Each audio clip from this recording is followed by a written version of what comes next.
لبوں پہ درود سجائے آنکھوں میں اشک لیے ہوئے حضور کے نام کے پھریرے لہرا کے یہ اعلان کر رہے ہیں، رہے گا یوں ہی ان کا چرچا رہے گا، بڑے خاک ہو جائیں جل جانے والے، وہ اپنی موت آپ مر جائیں گے۔ چاند کی طرف منہ کر کے تھوکنے سے اس کی نوری کرنوں کو میلا نہیں کیا جا سکتا، تھوکنے والے کا اپنا منہ ہی گندا ہوتا ہے۔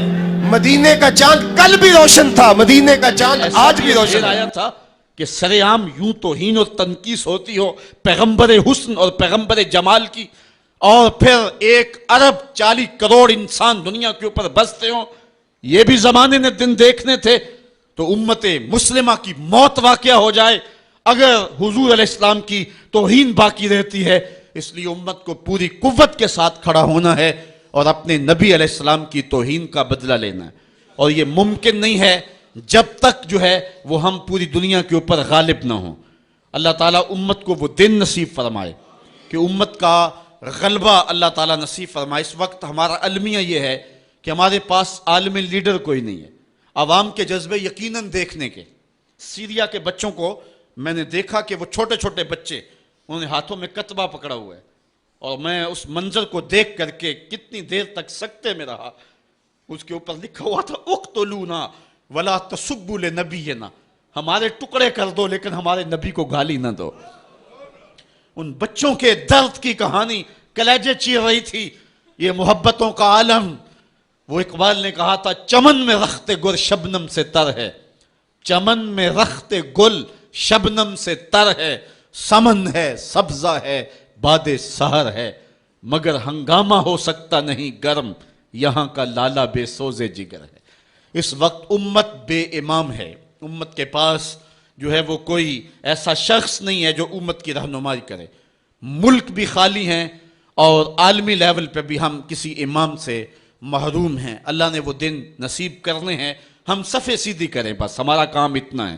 صفے سیدھی کریں گے تو امام بھی اللہ بھیج ہی دے گا، اور وہ وقت آئے گا کہ اس کے جھنڈے نیچے ہم کھڑے ہوں گے۔ اور ہم نے تاریخ میں پڑھا ہے، کتب صحاح میں موجود ہے، بخاری اور باقی کتابیں اٹھائیں، ہمیں اس وقت کی بشارت دی گئی ہے کہ جب اساکر اسلام ترتیب پائیں گے اور پھر امام بھی آ جائے گا، اور پھر امت مسلمہ وہ بانک پن پائے گی کہ صحیح حدیث میں آتا ہے کہ اگر کوئی یہودی کسی پتھر کے پیچھے یا درخت کے پیچھے چھپ کر کے پناہ مانگنا چاہے گا تو وہ پتھر مسلمانوں مجاہدوں کو بول کر کے کہے گا ادھر آ، یہ ظالم میرے پیچھے چھپا ہوا ہے۔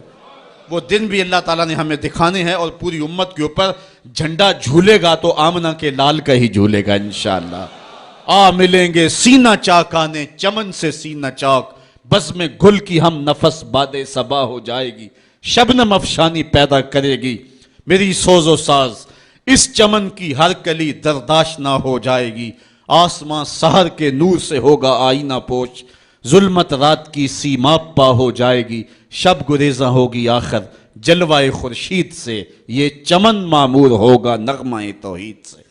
وہ وقت انشاءاللہ آنے والا ہے، بس ہمارا کام صفیں سیدھی کرنی ہے، صفوں کو ترتیب دینا ہے، اپنے جذبوں کو مرنے نہیں دینا ہے، اور یہ جذبے اپنی نسلوں میں بھی منتقل کرنے ہیں، اور اپنی نسلوں کو بٹھا کر کے حضور کی عظمت کی کہانی پڑھا کے جانا ہے۔ میں نے سیریا کے ان بچوں کو دیکھا تو میں اپنے بچوں کو بٹھا لیا، میں نے کہا بیٹے پوری دنیا کے اوپر حضور کی ناموس پہ حملہ ہے، بتاؤ ہم کیا کریں گے؟ تو میرا 5 سال کا بچہ ہے، مجھے حمزہ کہنے لگا کہ ابو یہ جو تلوار آپ نے لٹکا کے رکھی ہے بیٹھک میں، اس کے میں پیچ خود کھول سکتا ہوں، اور یہ میرے ہاتھ میں دے، ان ظالموں کو میں کاٹوں گا۔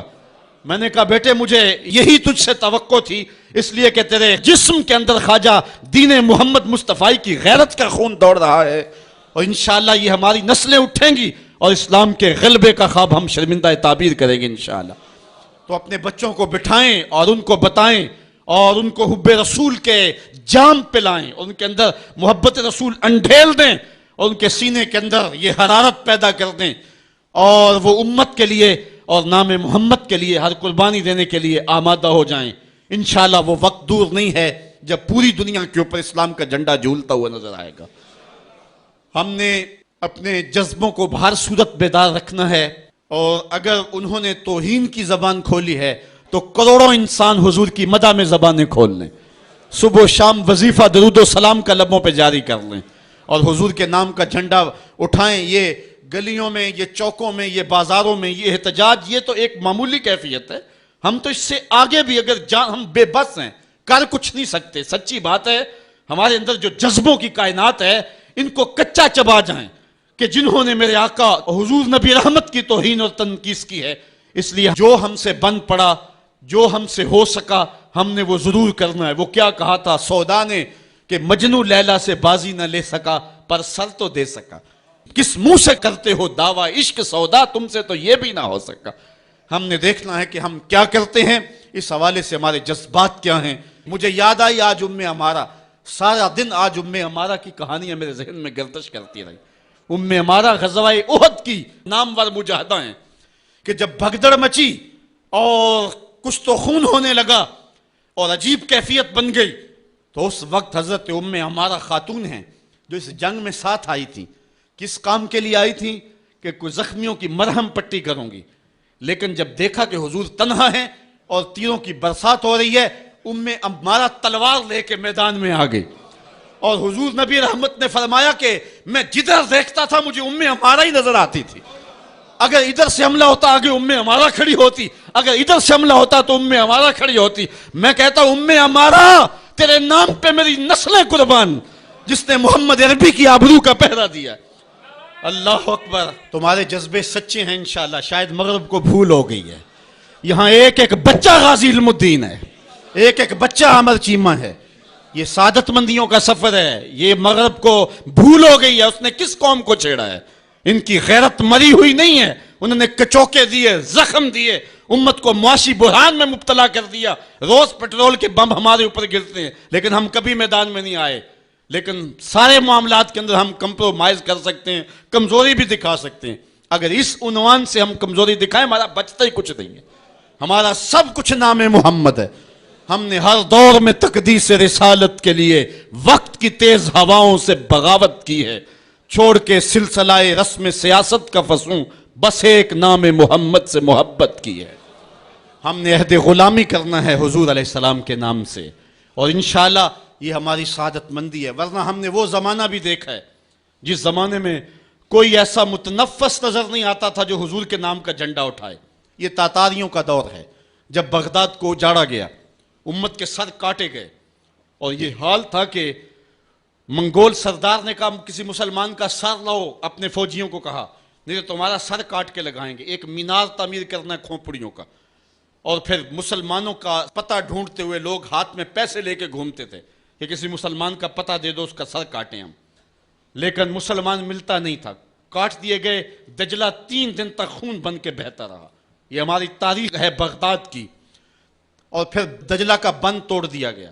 جو لوگ تہ خانوں میں چھپے تھے، 1.25 لاکھ لاشیں ہم نے وہاں سے پھر نکالی. پھر وہ لمحے آئے کہ کوئی ایسا متنفس نظر نہیں آتا تھا جس کے ہاتھ میں اسلام کا جھنڈا ہو. ایک منگول سردار عیسائی ہو گیا. اس نے ایک عیسائی پادری کو بلایا اور کہا کہ اپنے مذہب کی تبلیغ کر تاکہ کچھ لوگ اور بھی ہمارے ہم نوا ہو جائیں. اس نے قسم پرسی کے سالم میں کہ اب کوئی شخص نہیں ہے جو اسلام کا نام لیوا ہو، تو اپنے خب سے باطنی کا اظہار کر دیا اور پیغمبر حسن و جمال حضور نبی رحمت کی توہین و تنقیص کا آغاز کیا. ابن حجر نے لکھا ہے کہ ایک کتا تھا جو خیمے کی چوب کے ساتھ بندھا ہوا تھا.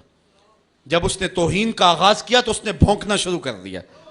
لوگوں نے کہا کہ یہ کتا تیری اس توہین کی وجہ سے بھونک رہا ہے. اس نے کہا نہیں ایسی کوئی بات نہیں، یہ کتا نسلی کتا ہے. واقعی وہ نسلی تھا، اور میرا ہاتھ کا اشارہ پا کے غیرت میں آ گیا ہے، کوئی ایسی بات نہیں ہے. اس نے پھر توہین کا آغاز کر دیا.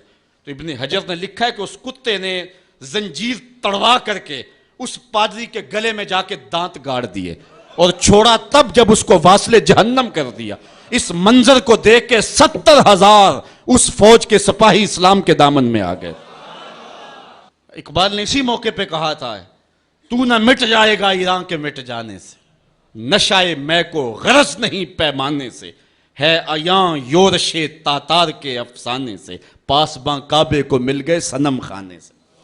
اللہ اپنے نبی کی آبرو کی یوں بھی حفاظت کرنا جانتا ہے. اس پورے حال میں کوئی ایک شخص بھی نہیں ہوگا کہ جس کے دل میں یہ آرزو نہ ہو کہ میں حضور کے نام پہ قربان ہو جاؤں.